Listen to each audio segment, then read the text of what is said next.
Hola, mis chicas de primero de bachillerato, ¿cómo estáis? Espero que súper bien y llevéis bien estar en casita. Bueno, vamos a por la segunda ronda, ¿vale? Trabajo de la segunda semana. Os voy a explicar un poquito, os he subrayado la parte que toca, ahora luego os mandaré un email con las fotos y con los ejercicios para hacer. Pero bueno, os cuento un poquito por encima de qué va este tema, ¿vale? Ya hemos visto la primera parte de la nutrición, que es cómo absorber los nutrientes, pero acordaros que en la nutrición también intervienen los gases, ¿vale? Sin los gases no podemos realizar la combustión de esos nutrientes en las mitocondrias y no obtenemos energía, ¿vale? Entonces, vamos a ver cómo se produce cómo obtenemos esos gases, ¿vale? Y esos gases se obtienen a través de superficies respiratorias, ¿de acuerdo? Entran por esas superficies respiratorias y son distribuidos normalmente por un aparato circulatorio, aunque ahora ya veréis que hay algunos animalitos con aparatos muy sencillos que no requieren esto, ¿vale? Es importante que las superficies respiratorias tengan estas características que os he subrayado aquí. Primero, que sean muy finitas, ¿vale? Para que pueda penetrar el oxígeno y salir el dióxido de carbono. Además, tienen que estar siempre húmedas, porque los gases tienen que estar disueltos en agua, ¿vale? Esa humedad es donde están disueltos los gases. Por eso lo llamamos mucosas, el interior de la nariz, de los pulmones, etcétera. En nuestro caso se llaman mucosas, están húmedas, ¿vale? Y luego es muy importante que estén en contacto con el aparato circulatorio, o sea, que estén todas revestidas de pequeños capilares que van allí a coger el oxígeno y a dejar el dióxido de carbono. Y ahora veréis que hay muchos modelos de aparato respiratorio, en concreto 5, ¿vale? En primer lugar tenemos la difusión simple. La difusión simple la realizan organismos como por ejemplo las esponjas de mar, ¿vale? Intercambian los gases directamente con el medio exterior, ¿vale? Los gases entran por un agujerito que tienen en la parte de arriba y a través se ponen en contacto con todas las células y por simple difusión entran directamente en la membrana de cada célula, ¿vale? Luego tenemos la respiración cutánea. Es muy importante en animales acuáticos o que bien viven en sitios muy húmedos, por ejemplo, los anélidos, que es este tipo de gusano, o muchos anfibios, ¿vale? ¿Qué ocurre aquí? En este caso, los gases que están disueltos, lo que ocurren es que entran directamente a través de la piel, que como veis está ricamente irrigada por muchos pequeños capilares que llegan a su superficie. Y ahí se produce ese intercambio de oxígeno por dióxido de carbono. Esa red capilar luego llega a todas las células del organismo, ¿vale? Luego tenemos la respiración traqueal. Veréis, la respiración traqueal, que no tiene nada que ver con la tráquea nuestra, la tráquea de los animales, de los mamíferos, ¿vale? Se llaman tráqueas a todos esos tubitos que entran, veréis, tienen una especie de agujeritos, los insectos por aquí, de hecho en algunos insectos que si lo veis de cerca se pueden observar, esos agujeritos se llaman espiráculos, y esos espiráculos, pues una vez entran dentro del cuerpo del animal, se comunican con tráqueas que a su vez se dividen en unas traqueolas muy finitas que llegan a todas las celulitas del animal, ¿vale? Entonces el aire entra por esos espiráculos. Hay algunos animalitos que los tienen siempre abiertos, pero la mayoría de los insectos lo que lo tienen tienen una especie de valvulitas que se abren y se cierran según la necesidad de oxígeno o de expulsar dióxido de carbono. ¿Cómo se abren y se cierran y cómo producen la circulación de ese aire? Con el movimiento de los músculos abdominales, de los músculos de la barriguita. Y si alguna vez habéis visto alguna avispa o alguna abeja posada en un sitio y a veces veis que está como moviendo la barriga, como moviéndose, moviendo el culete o la barriga, pues lo que está haciendo seguramente es producir esa corriente de respiración, ¿vale? De este punto vamos a hacer el ejercicio 1, 2, 3 y quiero que busquéis en la web todo lo que podáis sobre el mecanismo de difusión, porque es un mecanismo muy importante que se realiza además en muchas partes del organismo, no solo en la respiración. Para el segundo lo necesitaréis seguro, ¿vale? Luego tenemos la respiración branquial, la que se realiza, como os digo, por branquias, que se da en animales acuáticos, ¿de acuerdo? Y tenemos dos tipos de branquias, las branquias externas y las branquias internas. Recordad que cuando digo animales acuáticos no solamente son los peces, ¿vale? También están muchos moluscos, como el erizo de mar, o algunos gusanos que viven en crustáceos, por ejemplo, como las gambas, o bien gusanitos que viven en el mar, ¿vale?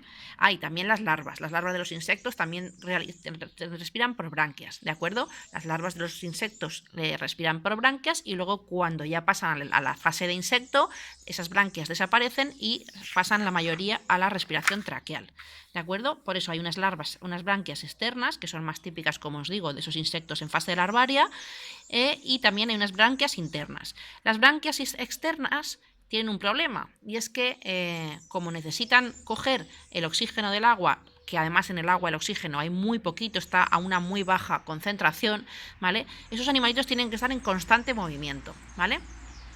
En el caso de las branquias internas, que son el ejemplo más conocido, es el de los peces, lo que ocurre, si tenéis algún pez por casa, ahora que no descongeléis, porque me imagino que fresco y habrá poco, levantáis un poquito esa capita que tiene aquí, esta especie de tapita que se llama opérculo, veréis que tiene como muchos, son como pelitos, ¿vale? Que están dentro muy ricamente irrigados también, con muchos vasitos sanguíneos, ¿vale? Y lo que hacen los peces es, por ejemplo, si os habéis fijado también cuando van nadando, entra el agua por la boca, por eso los peces siempre están así, ¿vale? No os riáis, pero están así, ¿vale? Están siempre así y así, ¿vale? No os riáis de mi cara de estar por casa, ¿vale?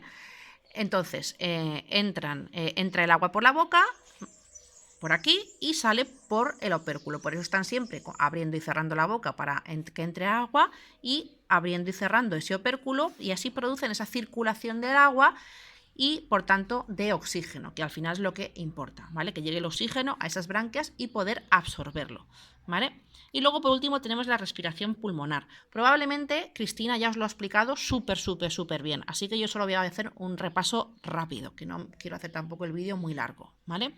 Entonces, los sistemas respiratorios pulmonares evidentemente se basan en pulmones. ¿Quién utiliza esto? Pues por ejemplo, gasterópodos como los caracoles, algunos anfibios, algunos anfibios, por ejemplo, tienen respiración pulmonar y también cutánea, ¿vale? Esto no es raro en los animales, tener dos tipos de respiración. Nosotros solo tenemos una, la pulmonar, pero hay animales que complementan. Incluso algunos reptiles, como la tortuga, tiene cierto grado de respiración cutánea, de hecho, a través de la membrana que está a los laditos de la cola. ¿De acuerdo? Eso le permite aguantar mucho más tiempo debajo del agua. Perfectamente una hora puede estar una tortuga buceando en el agua, ¿vale? Entonces, sin tener que salir a respirar, me refiero. Hay varios tipos de pulmones, hay unos pulmones que actúan por difusión y otros por ventilación. Los de difusión, por ejemplo, quiere decir que no hace falta ningún mecanismo para que corra el aire, porque ya tienen un agujerito siempre abierto, como es el caso de los caracoles, y entra el aire directamente y de ahí lo cogen, ¿vale? Simplemente por el mecanismo ese de difusión, por eso os he dicho que lo busquéis un poquito más en profundidad, ¿vale? En el caso de los pulmones con ventilación, esos son como los nuestros, que ya los habréis visto en anatomía seguro, ¿vale? Con unas vías respiratorias que comunican con dos pulmones, que a su vez se dividen en más tubitos y acaban en unos alveolos, que es donde se realiza realmente el intercambio. Esos alveolos es el lugar donde se realiza ese intercambio de gases. Entra oxígeno, sale dióxido de carbono, ¿vale? Entonces, ¿mecanismos que hay para esa ventilación pulmonar? Bueno, pues principalmente dos. Uno que se da en los anfibios, como por ejemplo en la rana, donde tienen una especie de bomba de deglución, mueven la boquita también, y de hecho hay un ejercicio para que busquéis un poquito más de información, mueven la base de la boca y eso hace que circule el aire hacia el interior, o bien la bomba de succión, que es lo que hacemos nosotros. ¿Qué hacemos? Mediante una serie de músculos y también con la ayuda de la caja torácica, pero sobre todo con los músculos, creamos un vacío dentro, una presión negativa que hace que el aire entre por succión hacia adentro, ¿vale? Y luego, relajando esos pulmones, hacemos que el aire vuelva a salir. Esa es la bomba de succión que os explica ahí. ¿Movimientos de ventilación? Pues no me entretengo porque seguro que lo habéis visto. Inspiración, coger aire; expiración, soltar el aire. Sí que es muy importante el intercambio de gases y el transporte, ¿vale? ¿Cómo se realiza el intercambio de gases? Tanto en los pulmones como, no os olvidéis, luego en las células. Pues veréis, el aire que entra en los pulmones es rico en oxígeno, ¿vale? Y tiene menor concentración de dióxido de carbono. Sin embargo, el aire que llega a los pulmones por la sangre le ocurre lo contrario, tiene poco oxígeno y tiene mucho dióxido de carbono, ¿vale? ¿Qué pasa con los gases? Los gases tienden a igualar concentraciones, por tanto, el oxígeno que hay dentro del alvéolo tenderá a ir hacia el capilar sanguíneo, que es donde hay menos, y el dióxido de carbono, que os he dicho que había más en la sangre, tenderá a ir hacia dentro del alvéolo, que es donde hay menos, y de dentro del alvéolo ya hacia afuera por la aspiración, ¿vale? Entonces, inspiramos mucho oxígeno y poco dióxido de carbono, llega al alvéolo, entra en contacto con la sangre donde hay justo lo contrario, poco oxígeno y mucho dióxido de carbono, por tanto el oxígeno va hacia el alvéolo y el dióxido de carbono va hacia dentro del, el oxígeno va hacia el capilar, hacia la sangre, y el dióxido de carbono el camino contrario, de la sangre al alvéolo, ¿vale? Ya la sangre va a seguir su camino y va a repartir ese oxígeno que ha cogido y el aire que hay dentro de los alvéolos saldrá por las fosas nasales, ¿de acuerdo? Ese es el intercambio de gases. Luego, cuando llegan a las células, ¿qué ocurre? Cuando llega esa sangre a las células, llega rica en oxígeno y con poco dióxido de carbono. Sin embargo, la célula, como ya ha realizado su metabolismo, lo que va a estar es rica en dióxido de carbono y pobre en oxígeno. Por tanto, va a ocurrir lo mismo, pero en sentido contrario.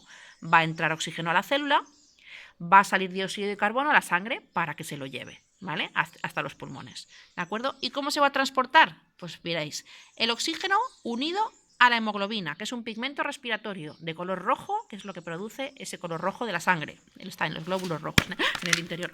Me cago en... Se me ha caído un limón al libro. Anda, que... No puedo hacer tomas falsas, así que es lo que hay.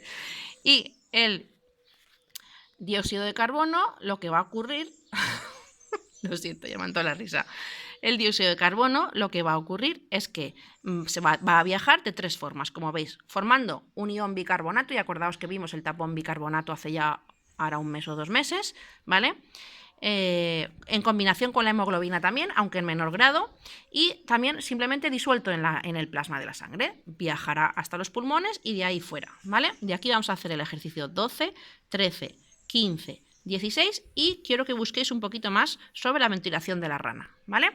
Ahora os lo enviaré por escrito, espero que estéis súper bien, no os riáis mucho del limonazo que me he llevado y os quiero mucho, chicas.